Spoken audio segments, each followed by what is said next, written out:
வணக்கம் அன்பு நேர்களே, மீண்டும் கிருஷ்ணா எஃப்எம் சேனல் வழியாக உங்கள் அனைவரையும் சந்திப்பதில் எனக்கு பெரும் மகிழ்வும் ஆனதும். இன்றும் கூட ரொம்ப அற்புதமான ஒரு கருத்தை தான் உங்ககிட்ட சொல்வதற்காக வந்திருக்கேன். ஒரு தேடல் கொண்ட மனிதர் ஓசோக்கிட்ட வந்து, அச்சம் அப்படின்னா என்ன? அதை தவிர்த்துட்டு நம்மளால் வாழ முடியுமா அப்படின்னு கேட்குறாரு. இது அவர் ஒருவரோட கேள்வி மட்டுமல்ல, நம்மக்கிட்ட பெரும்பாலானவர்கள்கிட்ட எழுற கேள்வியும் கூட இல்லையா?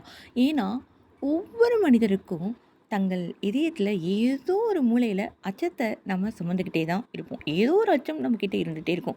நாம் நேசிக்கும் மனிதர்களை இழந்து விடுவோமோ அப்படின்னு ஒரு சிலருக்கு இருக்கும் அச்சம். சமூகத்தின் நிராகரிப்பிற்கு ஆளாகி விடுவோமோ அப்படின்னு இன்னும் சில பேருக்கு இருக்கும். தோல்வி, அவமானம் மற்றும் தனிமைக்கு ரொம்ப பல பேர் அஞ்சுறாங்க இல்லையா?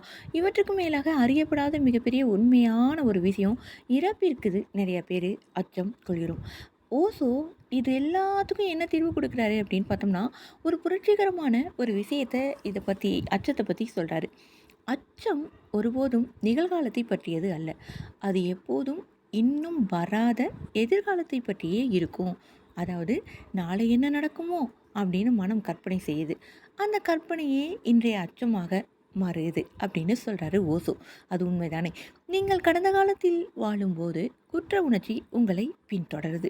நீங்கள் எதிர்காலத்தில் வாழும்போது அச்சம் உங்களை பின்தொடர்கிறது. ஆனால் நீங்கள் நிகழ்கணத்தினுள் நுழையும் போது, அதாவது இப்போ நீங்கள் வாழ்ந்துட்டு இருக்கிற இந்த கணத்தில் நுழையும் போது அச்சம் மறைந்துடுது. ஏன்னா இப்போதே இந்த ஒரு மூச்சில் எந்த ஆபத்தும் இல்லை, வாழ்க்கை மட்டுமே இருக்குது அப்படின்னு நம்ம எல்லாரும் நம்பணும். ஓசோ அச்சம் ஒரு எதிரி அல்ல அப்படின்னு விளக்குறாரு. என்ன, அச்சம் எதிரி இல்லையா அப்படின்னு நீங்கள் கேட்குறது எனக்கும் கேட்குது.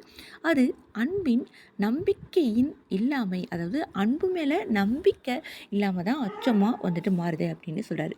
நீங்கள் எவ்வளவு அதிகமாக அன்பு செலுத்துகிறீர்களோ அவ்வளவு குறைவாக அச்சத்திற்கு இடம் இருக்கும். ஆம், நீங்கள் கொஞ்சம் வந்துட்டு நீங்களே வந்துட்டு இதை ஒரு சோதனை முயற்சியாக செஞ்சு பாருங்கள். நீங்கள் யார்கிட்டலாம் பெரும்பாலும் அன்பை அதிகமாக செலுத்திகிட்டே இருக்கீங்களோ, அதாவது கண்ணில் படுற எல்லா ஜீவராசிக்கிட்டேயும் நீங்கள் அதிகமாக அன்பு செலுத்திகிட்டே இருக்கீங்கன்னா, அப்போ உங்களுக்கு அச்சத்திற்கு அங்கே இடமே கிடையாது. நீங்கள் வாழ்க்கையை எவ்வளோ அதிகமாக நம்புகிறீங்களோ அவ்வளோ அதிகமாக அச்சம் தானாகவே நீங்கிவிடும். கொஞ்சம் சோதனை செஞ்சு பாருங்கள். அவர் இன்னும் சொல்கிறாரு, அச்சத்துடன் போராடாதீர்கள், அதை அடக்க முயற்சிக்காதீர்கள், விழிப்புணர்வுடன் அதை கவனியுங்கள் அப்படின்னு சொல்கிறாரு. எப்பயுமே அச்சத்தோட ஐயோ பயம் வந்தவனையே போராடத்தவங்க, இந்த பயம் ஏன் வருது ஏன் வருது அப்படின்னு நம்ம போராடுவோம். அப்புறம் அதை அடக்கிறதுக்கும் முயற்சி செய்வோம் விழிப்புணர்வோட. ஆனால் இதை எல்லாமே விட்டுட்டு விழிப்புணர்வோட அதை கவனிக்க சொல்கிறாரு ஓசோ. நீங்கள் ஓடாமல் உங்கள் அச்சத்தை நேரடியாக பார்க்கும்போது அது ஒரு நிழல் மட்டுமே அப்படின்னு புரிஞ்சுக்குவீங்க. அதற்கு சொந்தமான பொருள் எதுவும் இல்லை.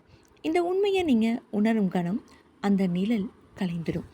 நாம் அச்சத்திலிருந்து விலகி ஓடும்போது மட்டுமே அது வலிமையாக நிலைத்து இருக்குது. ஆனால் நீங்கள் அமைதியாக அதனுடன் அமரும் நாள் அது தன் ஆற்றலை இழந்துடும். அச்சம் ஒருபோதும் நிஜமானது அப்படின்னு கிடையாதுங்க. உங்கள் மனதின் பிரதிபலிப்பு மட்டுமே அப்படின்னு நீங்கள் உணர்ந்துக்கிட்டிங்கனாவே போதும். அப்போது தான் சுதந்திரம் தொடங்குது. அச்சமின்றி வாழ்கிறோம் என்றால் ஆபத்துகள் மறைந்துவிடும் என்று அர்த்தம் ஒன்றும் கிடையாது. மாறாக நீங்கள் அத்தகைய பிரசன்னத்துடனும் அத்தகைய நம்பிக்கையுடனும் வாழ்வீர்கள்.